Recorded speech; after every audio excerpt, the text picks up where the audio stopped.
अरे बोलो रे, जितने आस्था के सामने बैठे हो, आस्था टीवी पर कथा सुन रहे हो, मोबाइल पर सुन रहे हो, बोलो। ताले को तोड़ने में ताकत ज्यादा लगती है और चाबी 1 मिनट में अंदर गई, उस ताले के दिल तक पहुंची और चाबी थोड़ी सी घूमी और ताले को खोल देती। चाबी का गुण देखिए कितना है। हथौड़े को मेहनत करना पड़ रही है उस ताले को खोलने में, आरी को मेहनत करना पड़ रही है उस ताले को खोलने में, पत्थर को मेहनत करना पड़ रही है उस ताले को खोलने में, और चाबी मात्र अंदर गई, उसके दिल तक पहुंची, ताले के हृदय तक। चाबी हृदय तक पहुंची और जो घूमी और वो ताला खुल गया। बस यही शिव महापुराण की कथा है। बहुत सारा सामान है। गुरुजी मेरे पास चावल रखे, मेरे पास में अबीर रखा है, मेरे पास में गुलाल रखा, मेरे पास में चंदन रखा, मेरे पास में अगर तगर रखा, मेरे पास में सारा सामान रखा, मैं रोज भगवान की पूजन करती हूं। अर्थात तुम भगवान को केवल हथौड़े से, अर्थात भगवान को केवल वस्तुओं से पाने का प्रयास ना करिए, ताले को हथौड़े से तोड़ने का प्रयास ना करिए, भगवान को केवल वस्तुओं से रिझाने का प्रयास ना करिए। भगवान शंकर को अगर रिझाना है तो तुम्हारे पास में अगर कोई वस्तु नहीं भी है, तो पहले भी कहा भगवान को रिझाना है, तुम्हारे पास कुछ भी नहीं है, 1 लोटा पानी भी नहीं है, तो शंकर के मंदिर में जाकर, जो शंकर के मंदिर में कोई ना जाए उस मंदिर में तुम जाओ और एक कपड़ा उठाकर घर से पोछा और पोछा फेर दो, शिव जी का श्रृंगार कर दो, जो पड़ा उसी से भगवान का श्रृंगार कर दो, कहीं पानी रखा उसी से भगवान को स्नान करा दो, भाव से भगवान का श्रृंगार कर दो। एकांत में बैठकर इस हृदय की चाबी से शंकर के ताले को खोलो। वस्तुओं से भगवान कभी प्रसन्न नहीं होता रे बाबा।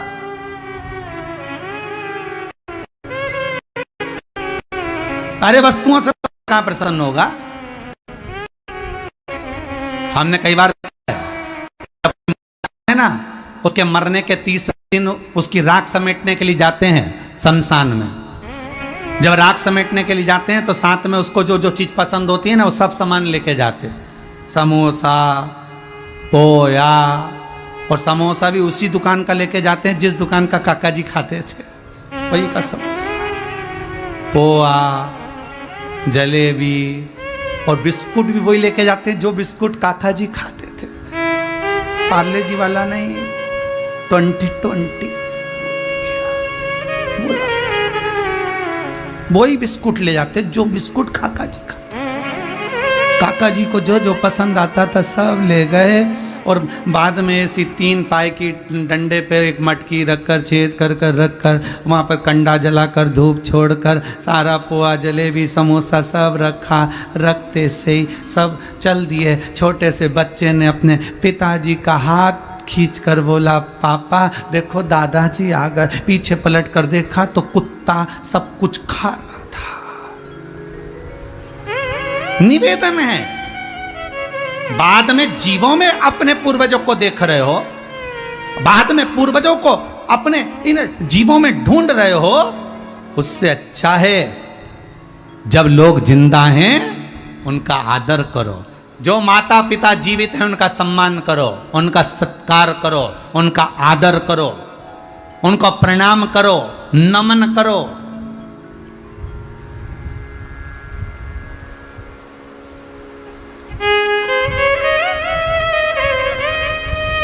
एक बार गंगा जी से पूछा, भागीरथी गंगा से सरयू जी ने पूछा। सरयू जी बोली, क्यों गंगा, किसी के मरने के बाद हड्डियां तेरे में आती हैं, अस्थियां तेरे में आती है, तब तू किसी को तारती है। गंगा कहती है, मुझ में अस्थियां डालने की जरूरत ही नहीं। गंगा कहती है, सुन सरयू, एक बार जो जीते जी मुझ में स्नान कर कर चले जाता है, गंगा कहती है फिर उसकी अस्थियों को मेरे पास लाने की जरूरत नहीं पड़ती। गंगा कहती है जैसे ही उसके प्राण छूटते हैं वैसे ही गंगा कहती है मैं खुद उसी के पास चली जाती हूँ, मेरे पास आने की जरूरत नहीं। जीते जी गंगा का स्नान करिए, मरने के बाद अस्थियां भेजने से मतलब नहीं है।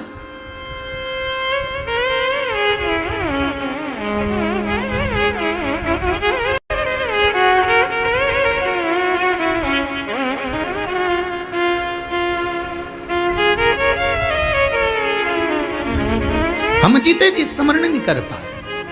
अहंकार में, अभिमत्ता में, अहम में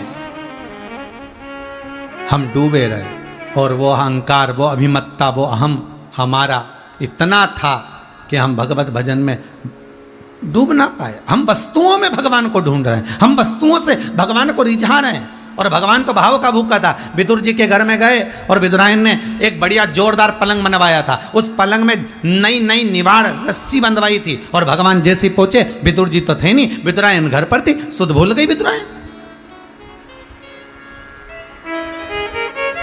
और भगवान ने आवाज लगाया, काका, ओ काका जी।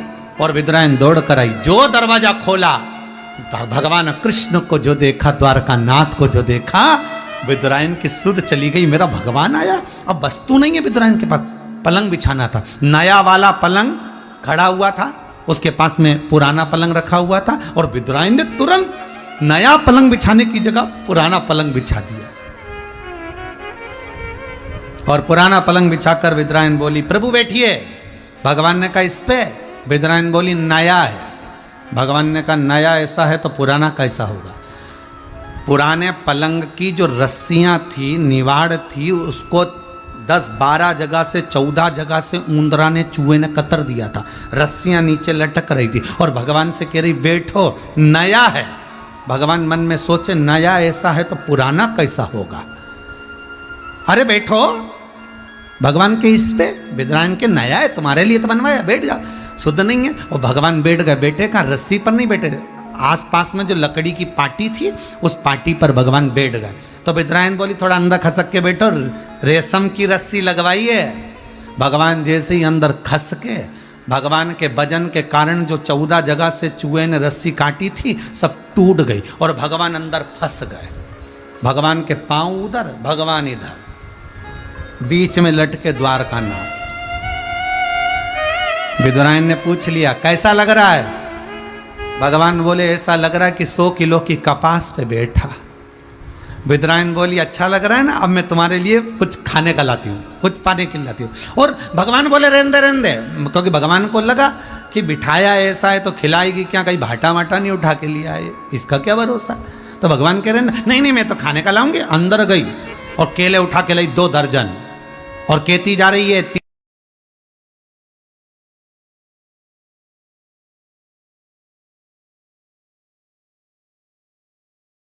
बीमारी से भी अगर जूझ रहा है, लड़ रहा है, और डॉक्टर भी उसको दवाई दे रहे हैं, तो पहले शंकर का एक बार नाम ले ले, एक बार उस महामृत्युंजय को याद कर ले, एक बार श्री शिवाय नमस्तुभ्यम का स्मरण कर ले, एक बार शंकर को दिखाकर वो दवाई खिला दी जाए। ये भाव समझो कि हम शंकर का अमृत तत्व दे रहे हैं, हम शिव का भाग प्रसाद दे रहे हैं।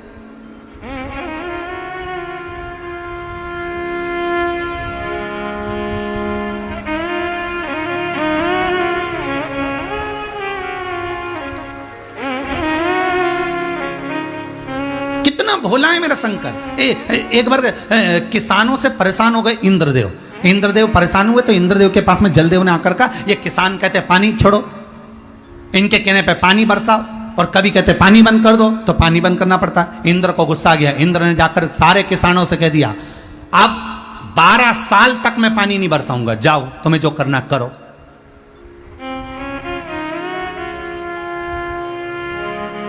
इंद्र को क्रोध आया और इंद्र ने कहते 12 साल तक मैं पानी नहीं बरसाऊंगा।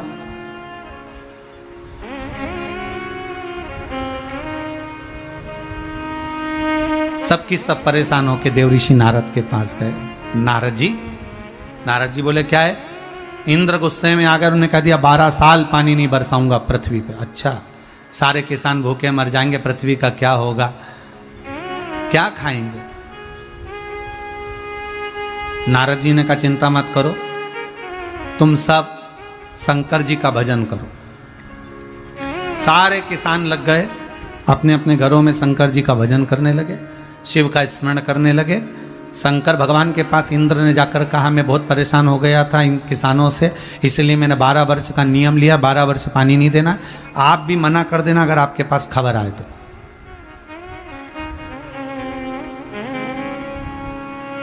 शंकर जी का भजन करा, शंकर जी प्रकट हुए, शंकर जी ने पूछा बोलो रे किसान क्या बात है। किसान बोले 12 साल तक इंद्र पानी नहीं देंगे, कुछ करो। भगवान शंकर बोले एक बार इंद्र के पास जाकर विनती करो, हो सकता है मान जा।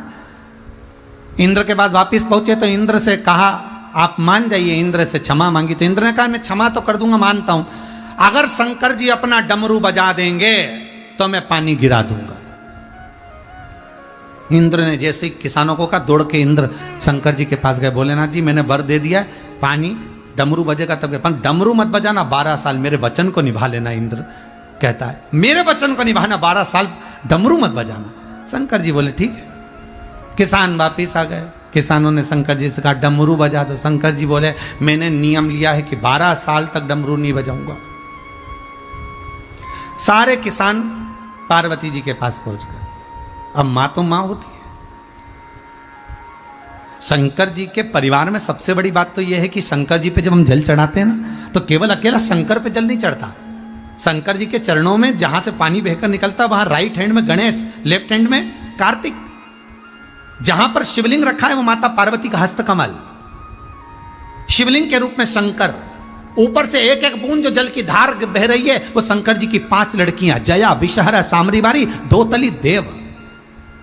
शंकर जी के जल जहां से बहकर जा रहा है उसमें बीच में जो एक मोटी सी लाइन है वो शंकर जी की छोटी लड़की है सुख सुंदरी। शंकर जी का संपूर्ण परिवार जब वहां पर है तो हम केवल शंकर को जल नहीं चढ़ा रहे, शंकर के पूरे परिवार को चढ़ा रहे। पार्वती के पास पहुंच गए किसान, और किसानों ने पार्वती जी से कहा मां कृपा करिए। माता ने पूछा क्या हुआ? शंकर जी 12 साल बाद डमरू बजाएंगे और डमरू बजेगा तभी पानी आएगा, इंद्र ने कहा। पार्वती जी बोली चिंता मत करो, तुम जाओ, अब डमरू बजवाना हमारा काम है। पार्वती जी ने गंगा जी को बुलाया, गंगा जी आई। पार्वती जी बोली गंगा, मैंने सुना है कि 2-4 साल तक व्यक्ति जो काम नहीं करता उसको भूल जाता है, फिर कभी जिंदगी भर नहीं कर पाता। एक बार मेरे को याद है गंगा, जब भगवान शंकर नटराज बनकर आए थे ना मेरी शादी के पहले, मुझे रिझाने के लिए नटराज अवतार भगवान ने धारण करा था, तब शंकर जी इतना अच्छा डमरू बजाते थे, इतना बढ़िया डमरू बजाते थे, और शंकर जी को डमरू आज भी बहुत अच्छा बजाना आता है। पर मैंने सुना है कि 12 साल तक शंकर डमरू नहीं बजाएंगे। पर चिंता मुझे ये लगी, अगर 12 साल तक कोई व्यक्ति काम नहीं कर पाता तो वो कुछ काम कर ही नहीं पाता, भूल जाता। सिलाई करने वाला 12 साल में अगर सिलाई करेगा तो सिलाई भूल जाएगा, कढ़ाई करने वाला कढ़ाई करेगा तो 12 साल में कढ़ाई भूल जाएगा। तो फिर शंकर जी अगर 12 साल बाद डमरू बजाएंगे तो डमरू बजाना भूल तो नहीं जाएंगे। शंकर जी को कुछ भी हो पर थोड़ा सा प्रैक्टिकल करते रहना चाहिए। गंगा शिव जी को थोड़ा सा प्रैक्टिस करते रहना चाहिए, थोड़ी थोड़ी प्रैक्टिस करें। इतने में शंकर जी बैठे थे और शंकर जी ने सुना कि प्रैक्टिस करो नहीं तो डमरू बजाना भूल जाएंगे। और मेरे को भी 1 साल हो गया और डमरू तो नहीं बजाया, इंद्र के कहने पे कहीं भूल तो नहीं गया। शंकर जी को चिंता लगी भूल तो नहीं गया, अगर भूल गया होऊंगा तो शंकर जी ने डमरू को उठाया और धीरे से बजाया। जैसे ही बजाया तो जलदेव ने बरसाया, जल वृष्टि प्रारंभ।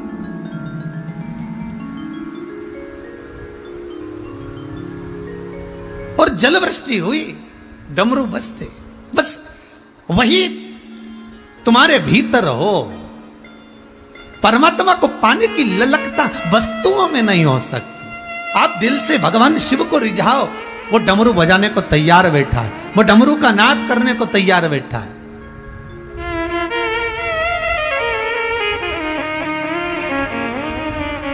वो तुम्हारे सम्मुख में आने के लिए तैयार बैठा है। तेरे डमरू की धुन सुन के मैं काशी नगरी आई हूँ। तेरे डमरू की धुन सुन के मैं काशी नगरी आई हूँ। मैं काशी नगरी आई हूँ, मैं काशी नगरी आई हूँ। मैं काशी नगरी आई हूँ। मैं काशी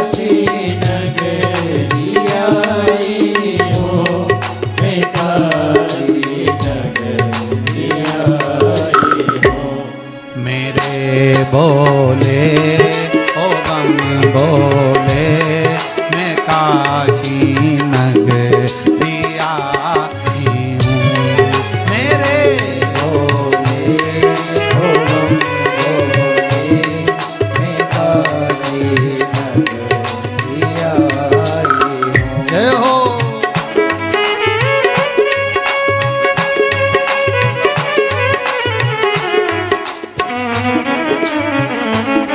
जय हो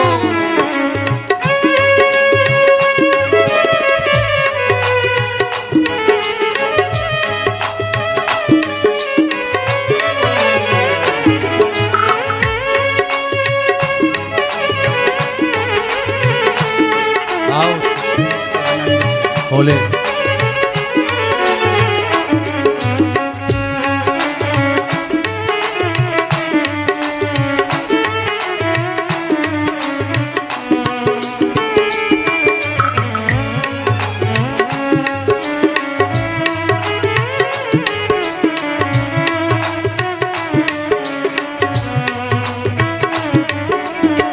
डमरू की धुन सुन के मैं काशी नगरी आई हूँ तेरे डमरू की धुन सुन के मैं काशी नगरी आई हूँ।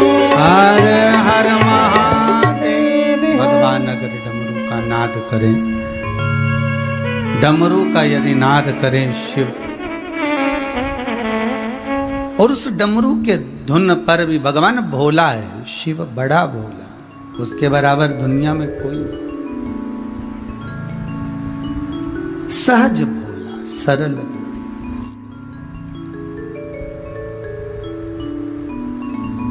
शिव कथा कह रही है, थोड़ा सा अहंकार छोड़ दोगे तो भगवान को मिलने में सहजता होगी। थोड़ी अभिमत्ता को त्याग दोगे तो भगवान को मिलने में सरलता होगी। दक्षायनी सती का अहम गया,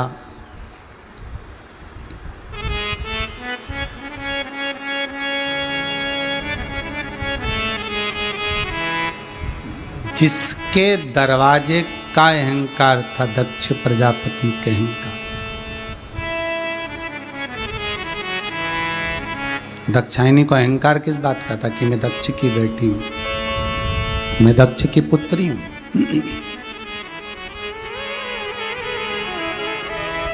अभिमान ही ये भरा हुआ था कि मैं दक्ष की बेटी हूं। और भस्म में भी कहाँ हुई है? दक्ष के घर के यज्ञ में। भाई बहुत ध्यान देना रे महाराज, जितने लोग कथा को श्रवण कर रहे हो बड़े भाव से सुन लीजिए, बड़े भाव से श्रवण करिएगा। दक्ष के घर में जाकर दक्ष के ही यज्ञशाला में दक्षायनी सती हो गई, भस्म हो गई। अहंकार जिस चीज का होता है, अभिमान जिस चीज का होता है, वही चीज सबसे पहले टूटती है। सबसे पहले वही टूटेगी। जिस चीज का अहंकार होगा, जिस चीज का अभिमान होगा, सबसे पहले टूटने वाली वही है। और देख लो अहंकार, ये दांतों को सबसे बड़े अहंकार रहता है, मैं सबको खा सकता हूं, मैं सबको खा जाऊंगा। सबसे पहले वही टूटते हैं। इन नैनों को अभिमान रहता है, मैं सब कुछ देख सकती हूं, धीरे धीरे वो भी चली जाती है। श्रवण को अहंकार रहता है कि मेरी शक्ति बड़ी प्रबल है, मेरी श्रवणता बड़ी प्रबल है। सबसे पहले वही धीरे धीरे चले जाते हैं।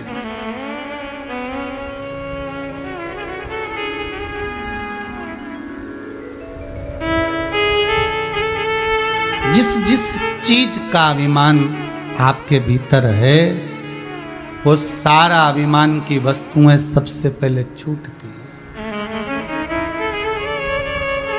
दक्षायनी दक्ष के यज्ञ में जाकर समाप्त हो गई। शिव को क्रोध आया।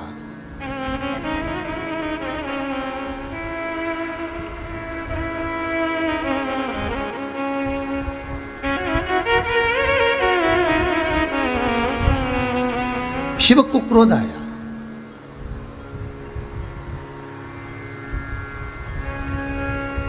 और बहुत क्रोध आया। कुछ चीजें बहुत कठिन होती हैं। कुछ चीजें बहुत कठिन होती है। पहले नंबर पर चींटी को चश्मा लगाना सबसे कठिन काम है। दूसरे नंबर पर हाथी को गोद में बिठाना, अरे बोलो जम के सही गलत है, बहुत कठिन काम। चींटी को चश्मा लगाना कठिन है, हाथी को गोद में बिठाना कठिन है, और पति को पत्नी को समझाना कठिन है। ये दुनिया की सबसे कठिन चीज है। शंकर भगवान पार्वती को दक्षायनी को समझा रहे थे, सती को समझा रहे थे कि तू मत जा, नहीं मानी, चली गई और शांत भी हो गई, समाप्त हो गई, भस्म हो गई। शंकर भगवान को क्रोध आया और वो क्रोध दक्ष प्रजापति पर कम आया। अगर क्रोध आया तो सती पर ज्यादा आया कि सती, अगर तुझे प्राण त्यागना ही थे, मान लो तुझे प्राण छोड़ना ही थे, तो तू कहीं और प्राण छोड़ती, पर तू जो यज्ञ हो रहा था उस यज्ञ के कुंड में कूद कर तूने प्राणों को त्यागा।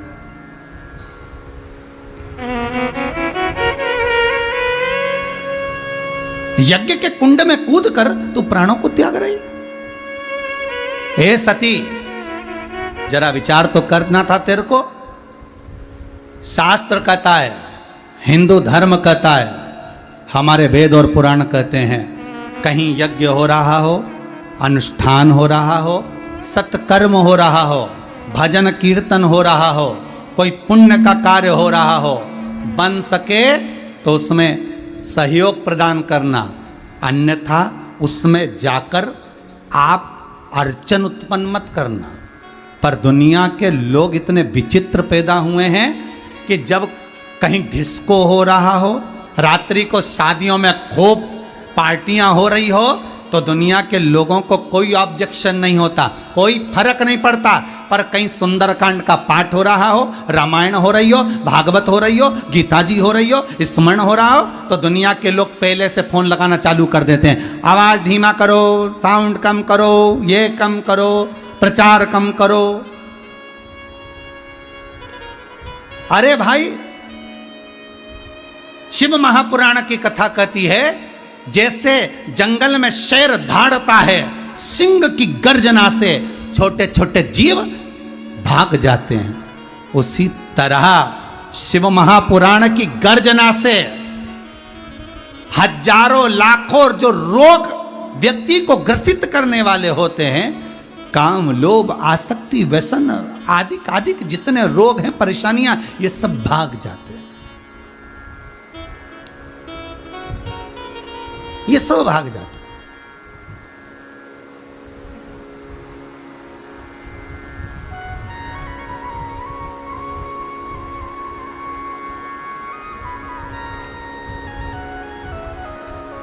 कि ले भोले का नाम तुझको शिव मिलेगा। भगवान शंकर का नाम मात्र स्मरण करने पर, नाम स्मरण करने पर जीव का सुख एक आनंदित हो जाता है। आपको पहले भी कथा में कहा था कि बैसाख के महीने में बेले का फल, काय का फल? बेले का फल, उस फल को शंकर को चढ़ाकर उसका गुर्दा रख लीजिए, या बन सके तो बैसाख के महीने में बेले के फल को जलाकर उसकी भस्म तैयार कर कर शंकर पर चढ़ाकर उसको उठाकर रख लीजिए। वो दुनिया की सबसे बड़ी औषधि, वो दुनिया की सबसे बड़ी औषधि है।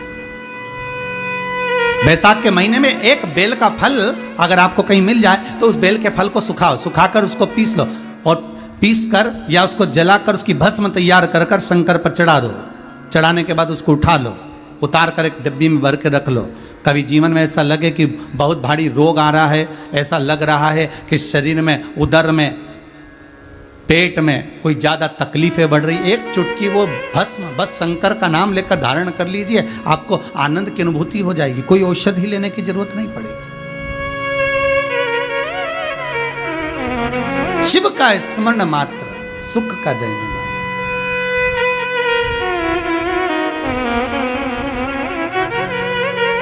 महाराज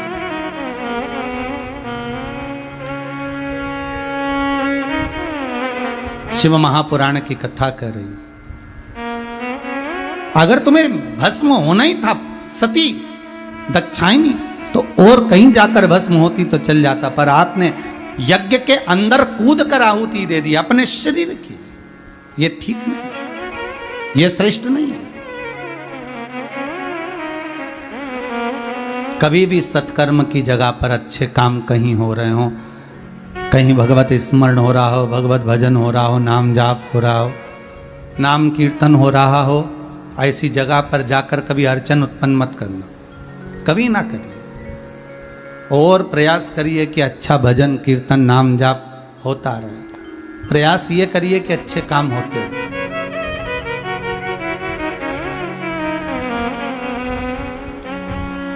महाराज सती, तुम क्रोध की अग्नि में जलकर भस्म हुई हो, इस यज्ञ की अग्नि में जलकर भस्म हुई हो सती। मैं शिव आपको कहता हूं, आपने देवताओं के यज्ञ में अड़चन उत्पन्न करी है, इसलिए आपको कोयल का जन्म लेना पड़ेगा। देखिएगा, सती जलकर भस्म हुई तो अगला जन्म इनका कोयल का हुआ। कोयल बनकर सती जब 2 आषाढ़ पड़ेंगे, और 2 आषाढ़ जब पड़ेंगे, उन 2 आषाढ़ में जब तुम मेरी आराधना करोगी, 2 आषाढ़ मतलब 2 अधिक मास आषाढ़ के पड़ेंगे, उसमें तुम जब मेरी आराधना करोगी, तब इस कोयल की योनि से मुक्त होकर, उसको हमारे यहाँ हिंदू धर्म में कोकिला अधिक मास कहते हैं। जब 2 आषाढ़ पढ़ते हैं तो कोकिला अधिक मास कहलाता है, 2 आषाढ़ पढ़ने पर। तब तुम मेरा स्मरण कर कर, हे सती, मेरा स्मरण कर कर हिमालय राज के घर में पार्वती बनकर फिर तुम्हारा जन्म, फिर तुम्हारा प्रागट्य होगा, फिर तुम जन्म। दक्षायनी की आंख से आंसू बह रहा है, नैनों से जल बह रहा है, अश्रु गिर रहा है। और दक्षायनी की आंख से जब आंसू गिर रहे हैं, नैनों से जल बह रहा है,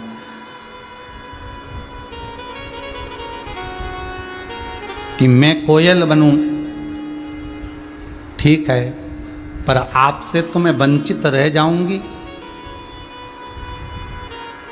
आपसे तो मैं दूर रह जाऊंगी, और आपसे अगर मैं दूर रह गई तो मेरा फिर कोई जन्म हो मुझे मतलब ही ना।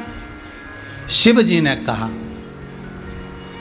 सुनो सती, कोयल के रूप में आप विराजमान होगी, पर जब आप कभी किसी भी स्थान पर मेरे शिवलिंग का निर्माण होगा, उस शिवलिंग के निर्माण वाली जगह पर जिस वृक्ष पर बैठकर आप आपकी वाणी से कूकोगी, बोलोगी,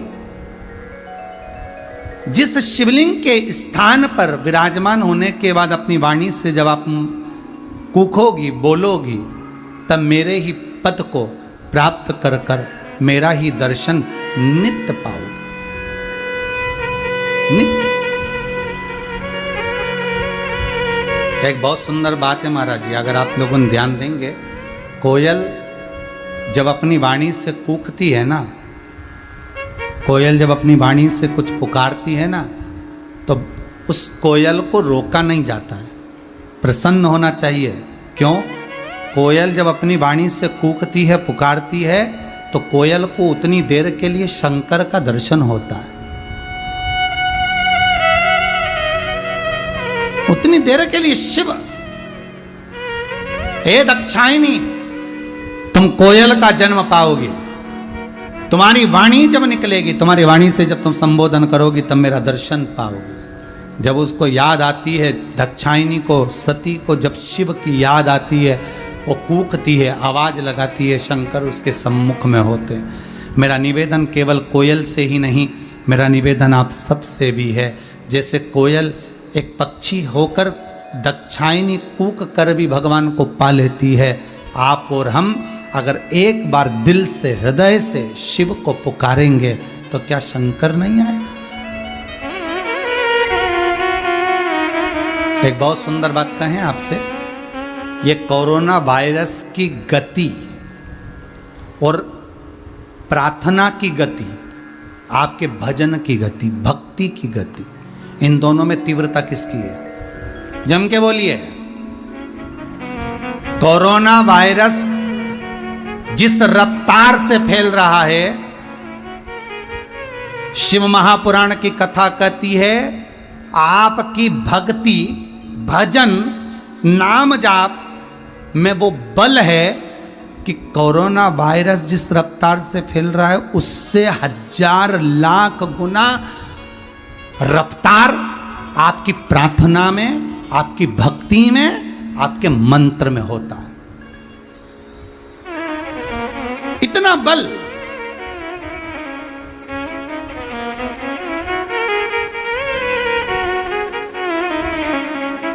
आप दिल से पुकारो, मत बोलो। आप मुख से अगर कोई शब्द नहीं निकाल सकते, मत निकालो। दिल से बैठकर भी आप शंकर जी का अनुमोदन करोगे।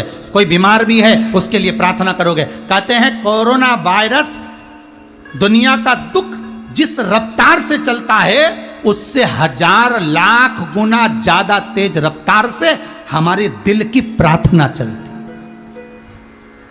हमारा मंत्र जाप चलता, हमारा स्मरण चलता। आपसे ये नहीं कहा कि आप महामृत्युंजय का जाप करो, आप ओम नमः शिवाय जपो, आप श्री शिवाय नमस्तुभ्यम जपो। आप तो दिल से भगवान को पुकारो। तुम्हारे दिल से जब तरंगे निकलेंगी, तुम्हारे दिल से जब आवाज निकलेगी, जब कोयल कूकी तो शंकर को सामने आना पड़ा। जब तुम्हारे दिल से तुम भगवान को पुकारोगे तो ये तरंगे जब निकल कर जाएगी तो वायरस से ज्यादा तेज भागती हैं हृदय की तरंगे। प्रयास कर कर देखना। पहले के समय में मोबाइल नहीं होते थे।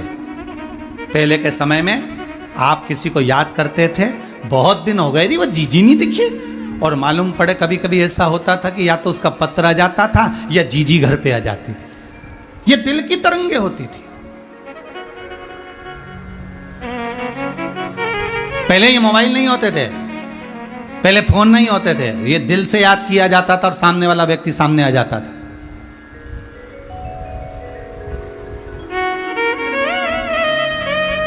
बस उसको पुकारा और वो सम्मुख में आ गया। केवल कोयल के लिए नहीं, हम सबके लिए शंकर जी की यह कथा प्रमाण दे रही है कि आप दिल से पुकारो। कोयल के सामने जब शंकर आ सकते हैं तो आपके सामने भी मेरा विश्वनाथ आ सकता है, आपके सामने भी मेरा शंभू आ सकता है, आपके सामने भी शंकर आ सकता है। एक किसी ने एक फोटो भेजा है हॉस्पिटल में, मुंबई के हॉस्पिटल में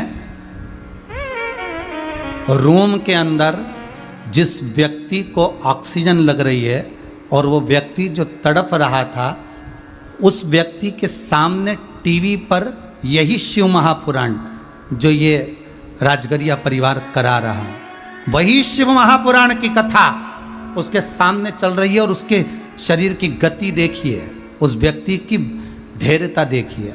मैं कहूँगा आस्था चैनल वालों को, समीर जी के पास फोटो है, वो दिखाइए जो क्लिपिंग उन्होंने बना के भेजी है मुंबई हॉस्पिटल से, जो वीडियो बनाकर भेजी कि शिव महापुराण का बल क्या होता है।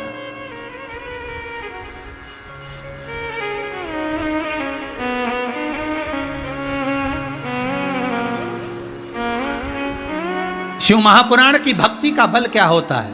हमारी भीतर की तरंगे, हमारे भीतर का नाम जाप, हमारे भीतर का स्मरण।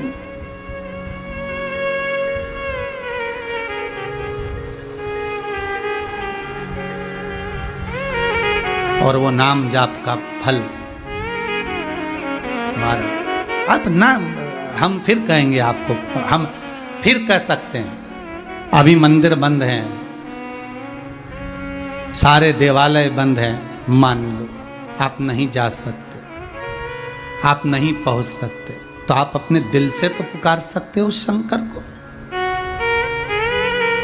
उस मंत्र की तरंगे क्या कहती है, मात्र शिव महापुराण की उसने लिखकर भेजा है। अगर हो आस्था चैनल वालों के पास तो दिखाइएगा कि सामने टीवी चल रही है और मरीज उस टीवी को देखकर अपने आनंद सुख से उस कथा का रसास्वादन कर रहा है। जो तड़प रहा था उन्होंने जो डॉक्टरों ने मैसेज लिखकर भेजा कि शिव महापुराण की कथा, वो जीव जो सुन रहा है उसके इतना आनंद हो गया कि उसका मरीज का विल पावर मजबूत होकर वो ठीक होने लगा। तो ये दम शंकर की कथा में, ये तरंगे आपका प्रेम, आपकी वात्सल्यता, आपका स्नेह, आपकी करुणता।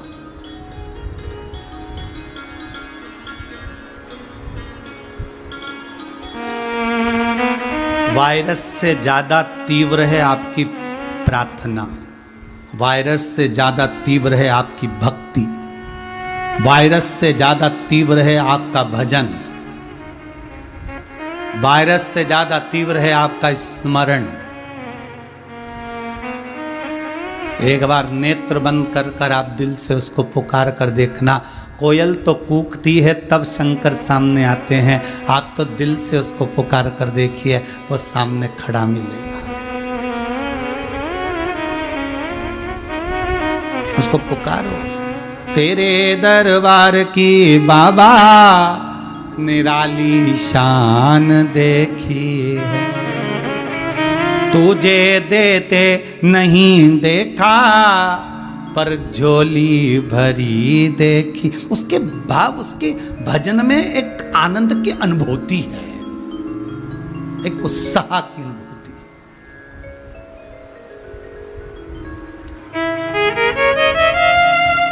कैसे मिलेंगे शिव? शंकर, समय आया मैनावती के गर्भ से पार्वती मैया का प्रागट्य हुआ। कौन है ये मैना? मैना, धन्या, कला, ये तीन पितरों की बेटियां हैं। सनकादि ऋषि आए, वो बैठ कर तप कर रहे थे, ये तीनों निकल कर गईं। इनके वस्त्र से सनत कुमार के पांव में चोट लग गई।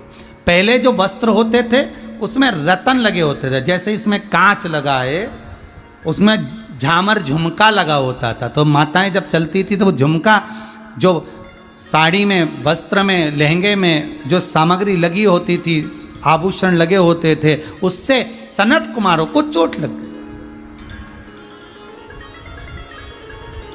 और जब सनत कुमारों को चोट लगी, क्रोध आ गया। सनत कुमार ने उसी समय क्रोध में आकर श्राप दे दिया, ए पितरों की बेटियां, मैना, धन्या, कला, तुम पितरों की बेटियां होकर तुमने संतों का अपमान करा है, हम तुम्हें श्राप देते हैं, पितृलोक को छोड़कर तुम मृत्यु लोक में जाओगे। दुनिया का सबसे सुंदर अगर कोई लोक होता है तो वो पितृलोक होता है। जहां पर पितृलोक सुंदर क्यों माना गया है? वहां पर जो पितृ रहते हैं, शास्त्र कहता है जितनी देर तक संसार के लोग, मृत्यु लोक के लोग शिव महापुराण की कथा को, भगवान की भक्ति को श्रवण करते हैं, शंकर की कथा को सुनते हैं, उतनी देर तक बैकुंठ अधिपति नारायण बैकुंठ छोड़कर पितृलोक में आपके पितरों के कंधे पर हाथ रखकर शिव महापुराण की कथा सुनते हैं। हमको रोज नारायण का दर्शन नहीं होता, हमको रोज भगवान का दर्शन नहीं होता, पर पितरों को प्रतिदिन प्रतिदिन। और देखिए आस्था चैनल के माध्यम से कितने लोग कथा सुन रहे हो, फेसबुक यूट्यूब के माध्यम से कितने लोग कथा सुन रहे हो।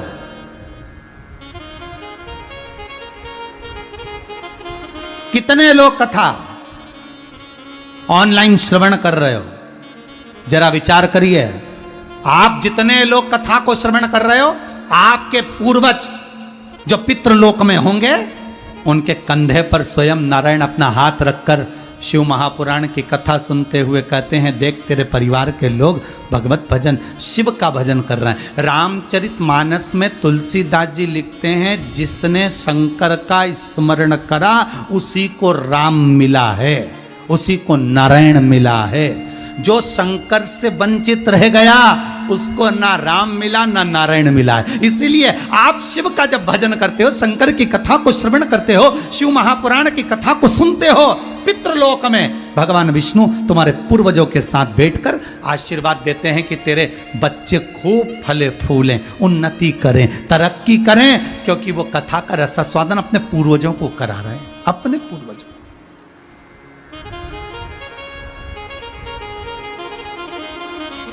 गया वो परख गया, नहीं परख आया तो हो जाए, समय की बात है। ये तो एक व्यक्ति को चमकदार पत्थर मिल गया, उसने चमकदार पत्थर को उठा लिया, उठाया, उसने सोचा कितना जोरदार चमकदार पत्थर है, इस पत्थर को रख लेता हूँ। रखा तो मन में सोचा क्या करूँगा, मेरे पास में गधा है ना, उसके गले में डाल दूंगा। बेचारे गधे को आज तक मैंने कुछ भी गिफ्ट नहीं दिया, तो गधे को भी प्रसन्नता होगी कि मुझे मेरे सेठ जी ने गिफ्ट दिया। अब कुमार ने वो जो पत्थर था चमकदार वो गधे के गले में डाल दिया। अब गधे के गले में इतना जोरदार चमके वो पत्थर, एक व्यक्ति वहां से आ रहा था। अब वो व्यक्ति जो आ रहा था वो हीरे जेवरात का जौहरी था, उसने वो पत्थर को पहचान लिया। पत्थर को पहचाना तो इसको बुलाया, इधर आ। कुम्हार आया, हाँ बोलो साहब, क्या है तेरे गधे के गले में? एक चमकदार पत्थर है साहब। उसने हाथ लगाकर देखा, ये तो कोहिनूर हीरा है, पर ये कुम्हार को नहीं मालूम कि ये हीरा है। अगर इसको मालूम होता तो ये गधे के गले में नहीं डालता। इसने कहा एक काम करो, ये हीरा हमको दे दो। इसने कहा ये पत्थर हमको दे दो। कुम्हार ने कहा काय को दे? बड़ी मुश्किल से तो गधे के गले में डाला, आ ही नहीं रहा था, पत्थर में छेद करा तब जाके गधे के गले में। और तुम कह रहे हमको दे दो, हम तुमको 10,000 रुपये देंगे। उसने सोचा 10,000 रुपये में पत्थर, इससे तो रहने दो साहब, हम तो हमारे गधे के गले में ही अच्छा, कौन खोले फिर तुमको दे, 10,000 तुम्हारे पास रखो। समझ ले, अभी भी कह रहा हूं। इसने मन में सोचा, कंजूस तो था ये जौहरी भी, इसने सोचा 10,000 में दे देगा और मिल जाएगा, मैं लाखों करोड़ों में बेच दूंगा। और वो 10,000 में, उसने कहा मैं तो नहीं दे रहा, मेरे गधे के गले में ही अच्छा। ये चला आगे आगे, जौहरी इसके पीछे पीछे चला, कभी तो मन करेगा 10,000 में दे ही देगा, कुमार है, जानता क्या है। आगे गया तो एक और जौहरी मिल गया। उस जौहरी ने देखा हीरा गधे के गले में। इसने कहा ले, मैं तुझको 50 लाख रुपए देता हूं, ये पत्थर मुझे दे दे। उसने 5 मिनट में 50 लाख में वो पत्थर दे दिया और पीछे आने वाला जौहरी सिर मलता रह गया। उसने वो पत्थर लिया और राजा के यहाँ ले जाकर दे दिया और एक राज्य का पूरा राज्य ले लिया, पूरा राज्य। ये वो हीरा है, शिव महापुराण वो हीरा है। जो समझ गया उसके लिए तो करोड़ों का हो गया, जो ना समझ है। संसार के कई लोग ऐसे हैं जो शिव महापुराण के बताए हुए एक एक उपाय को करते हैं, और जब उपाय करते हैं उनका जब काम हो जाता है तो बड़े प्रसन्न होते हैं। हमने शंकर का ये कार्य किया था, हमारा काम हो गया। हमने पशुपति व्रत किया था, हमारा ये काम हो गया। हमने शंकर का ऐसा अनुमोदन किया था, हमारा ये कार्य हो गया। शंकर का जो परख गया, हीरे को पहचान गया, उसकी चमक को जान गया, वो करोड़ों में चला गया। और जो नहीं जाना उसके लिए तो पत्थर है, उसके लिए तो पुराण है, उसके लिए तो शिव महापुराण। पहचान गया जो, उसके लिए आनंद है।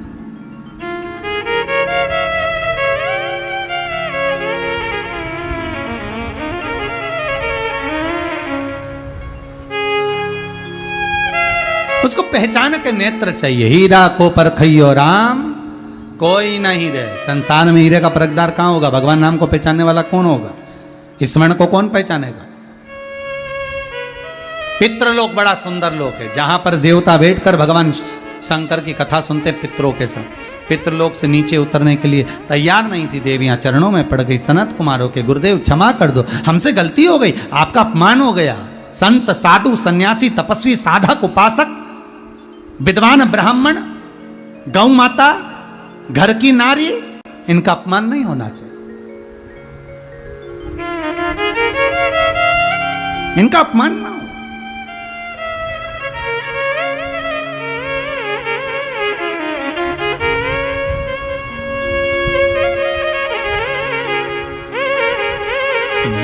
जगह पर संत की आंख से आंसू गिरते हों, जिस जगह पर घर की कन्याओं की आंख से आंसू गिरते हों, जिस जगह पर गौ माता की आंख से आंसू गिरते हों, जिस जगह पर माता पिता की आंख से आंसू गिरते हों, वो घर घर नहीं रहता, वो नरक रहता है।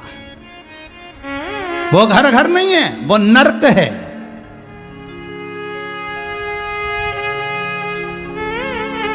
साधु सन्यासी ब्राह्मण को रुलाकर आप सोचो कि स्वस्थ रह जाओगे, मेरा घर स्वर्ग हो जाएगा। नहीं नहीं भाई, वो नरक है। घर की माताओं को रुलाकर, घर के बुजुर्गों को रुलाकर, घर की बहन बेटी को रुलाकर आप सोचे मेरा घर स्वर्ग है, नहीं, नरक है। गाय को डंडा मारकर, उसको तड़फाकर तुम सोचो कि उसको रुलाकर तुम उस घर को स्वर्ग बना, वो नरक है, वो स्वर्ग नहीं हो सकता।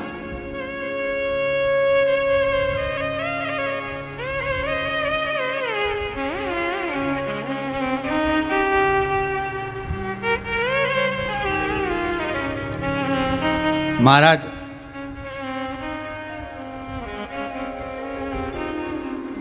भगवान की भक्ति का आनंद सुख वही है।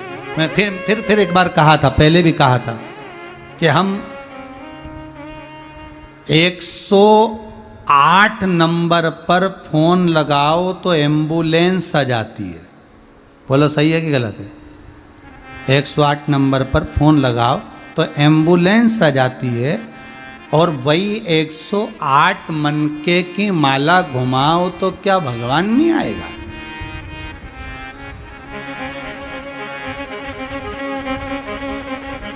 क्या शिव नहीं मिलेगा? मैना, कन्या, कला, नीचे जाओ तुम मृत्यु लोक में जन्म लोगी।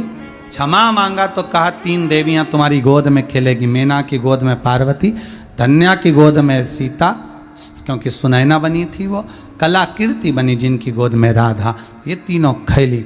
और मैनावती की गोद में पार्वती जी जब आई, आते ही आनंद समाहित हो गया। नारद जी ने कहा इनको जो पति मिलेगा, भस्मी रमाने वाला, जटाजूट बांधने वाला, मृग चाला पहनने वाला। पार्वती जी की मां ने कहा कि मैं विवाह नहीं करूंगी, बेटी कुंवारी रख दूंगी। नारद जी ने जाते जाते कह दिया अगर ये शंकर का अनुमोदन करेगी तो शिवपति के रूप में मिलेगा। शंकर का भजन करा। जब बाल्य अवस्था में जो ज्ञान प्राप्त हुआ था, रुक्मणी जी का विवाह भगवान कृष्ण के साथ कितनी बार हुआ? श्रीमद् भागवत कथा में आपने सुना होगा, रुक्मणी जी का विवाह भगवान कृष्ण के साथ में 4 बार हुआ। पहला विवाह रुक्मणी का, जब रुक्मणी की अवस्था 4 साल की कुछ छोटी अवस्था थी, और रुक्मणी ने देवऋषि नारद और अपने पिताजी के मुख से भगवान कृष्ण का चरित्र सुना था। रुक्मणी जी के बुद्धि में बैठ गया, मन में बैठ गया कि मैं भगवान कृष्ण को अपना पति बनाऊंगी। रुक्मणी जी ने पहला विवाह दिल से भगवान के साथ में कर लिया था, मन से, मानसिक विवाह। दूसरा विवाह रुक्मणी जी ने जब पत्र लिखा, 7 श्लोक लिखे, रुक्मणी जी का दूसरा विवाह पत्र के साथ हो गया था, भगवान से बुद्धि का विवाह कर लिया था। तीसरा विवाह रुक्मणी जी को जब भगवान भगा कर ले गए जगदम्बा के मंदिर से, तो राक्षसी विवाह हो गया था। चौथा विवाह रुक्मणी जी जब द्वारका पहुंची और ब्राह्मणों ने वैद रीति से विवाह करवाया, वो चौथा विवाह था। 4 विवाह रुक्मणी के हैं महाराज।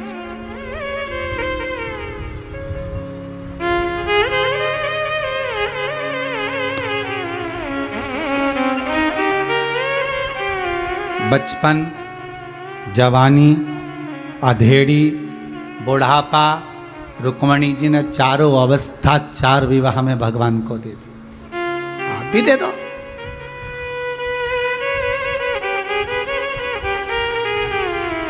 आप भी तो दो।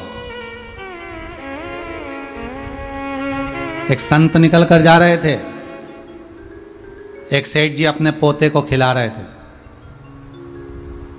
संत जा रहे थे तो सेठ जी ने आवाज लगा कर, ओ महाराज कहाँ जा रहे हो? बस प्रवचन देने जा रहे।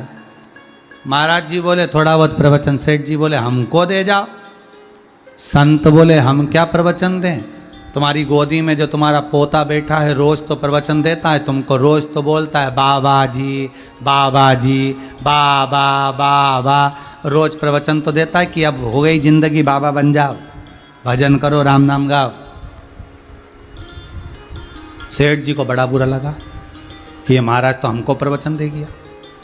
सेठ जी बोले रुको महाराज रुको, हमारा मन खुद करता है कि अब हमारी जिंदगी हो गई, अब हमारा पोता सही कहता है बाबा बन जाए, अब तो भगवान का भजन करें। पर महाराज बात इतनी सी है कि मन 2-4 बार करा बाबा बनने का, पर बेटे को गोदी में ले तो वो कहता बाबा जी, और बेटी के बेटे को गोदी में ले तो कहे ना ना ना ना ना ना। अब आफत में हम फंसे कि बाबा बनने का मन बनाओ तो बेटी का बेटा कहता ना ना मत बनना। संत मन में सोचे सेठ जी तो बड़ा अपने आप को ज्ञानी समझता है, बताओ सेठ जी, संत ने तो कहा तुम्हारे पांव पड़ लें तो तुम्हारे बराबर संत नहीं मिले, जाए हम तो ये दुनिया है।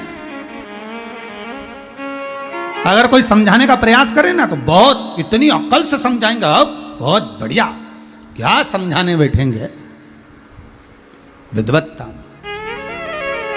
पार्वती जी जान गई, पार्वती जी गई तप करने, साधना करने, बाल्यावस्था में जो ज्ञान प्राप्त हुआ था, बस अपने बच्चों को जो संस्कार बाल्यावस्था में दिया जाता है वो संस्कार जीवन भर चलता है, जीवन भर चलता।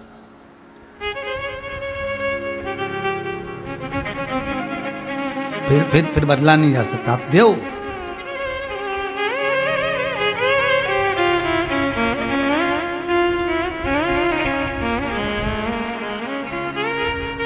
और जो संस्कार बच्चों के मन में आ गया,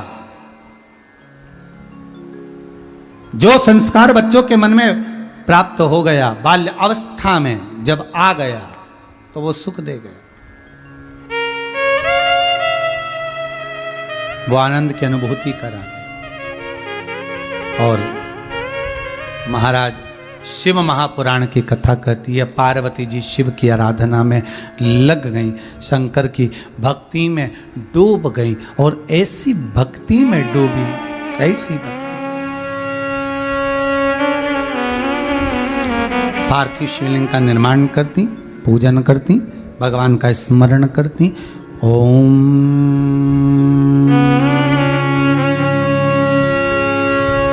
नमः शिवाय, ओम नमः शिवाय, स्मरण कर रही हैं। समय आ गया, कई बार भगवान शिव ने जाकर परीक्षा ली।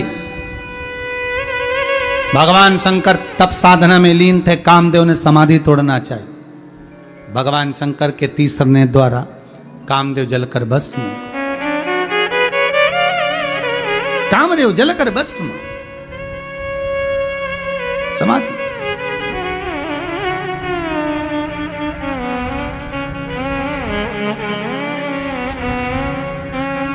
अब तप साधना में, समाधि में, तब साधना में लीन, फिर साधना को तोड़ा, कामदेव जलकर भस्म हुए, शिव जी का विवाह पार्वती के साथ पक्का हुआ, शंकर दूल्हा बने, पार्वती दुल्हन बनी।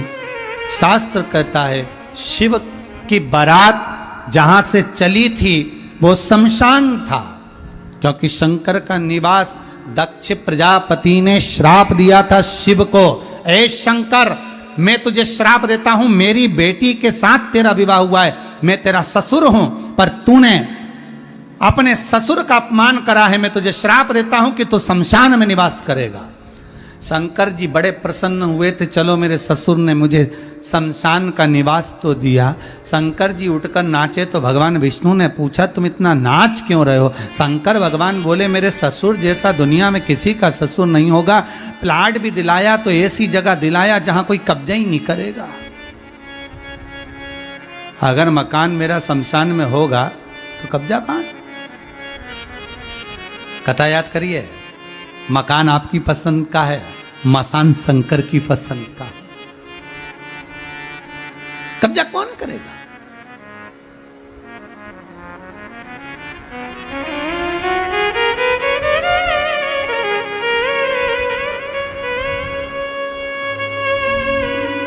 कौन करेगा?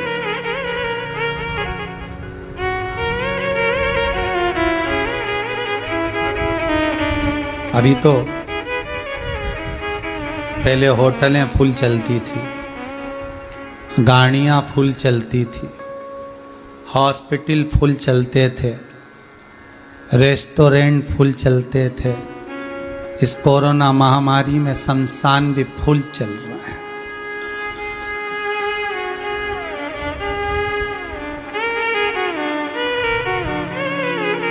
फिर वही बात आ गई, कर लो जीते जी भजन, घबरा कर नहीं, डर कर नहीं, बस दिल से कर लो, भय खा कर नहीं, दिल से कर लो।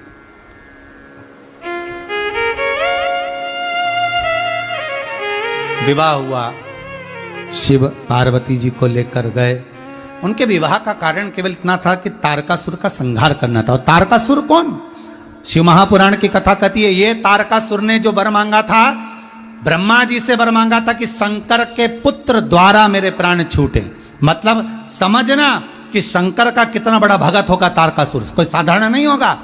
शिव के पुत्र से वध क्यों मांगा? स्वयं इंद्र ने एक बार तारकासुर से पूछा कि तू इतना बड़ा असुर होकर, राक्षस होकर, तूने भगवान शंकर के पुत्र द्वारा क्यों मरना चाहा?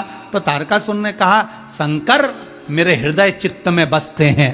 शंकर का पुत्र अगर मेरे प्राणों को हरेगा तो फिर मेरा जन्म नहीं मिलेगा, फिर मैं चला गया, फिर मेरा कोई जन्म नहीं। अंतिम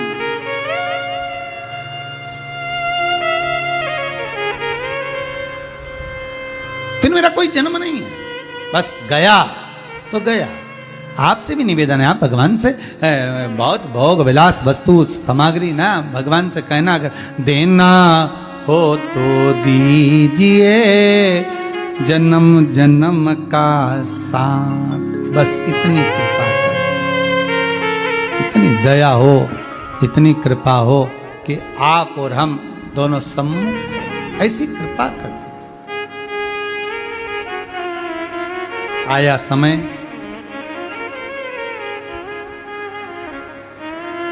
गंगा मैया को भगवान शिव ने जो वर दिया था, हे गंगा, मेरा विवाह पार्वती जी के साथ होगा, पर गंगा, मेरा विवाह पार्वती जी के साथ होगा, पर तूने पार्वती से ज्यादा तप साधना करी है मेरी, जन्म होगा तेरे जल से होगा। और भगवान शंकर के तेज पुंज को ले जाकर, भगवान शंकर के तेज पुंज को ले जाकर सूर्यदेव अग्निदेव की साक्षी में गंगा के जल में देते हैं। गंगा की धार से शंकर जी के 6 पुत्रों का जन्म होता है। 6 ही पुत्र रोते हैं तो एक साथ, बिलखते हैं तो एक साथ, दूध पीते हैं तो एक साथ, जल पीते हैं तो एक साथ। गंगा मैया परेशान हो गई तो कृतिकाओं को बुलाया, संतों की पत्नी को। कृतिकाओं, आप इन पुत्रों का पालन करिए। कृतिकाओं ने उन पुत्रों का पालन करा तो वो पुत्र रोते तो एक साथ, दूध पीते तो एक साथ, जल पीते तो एक साथ। कृतिकाएं भी परेशान हो गई। जब कृतिकाएं परेशान हो गई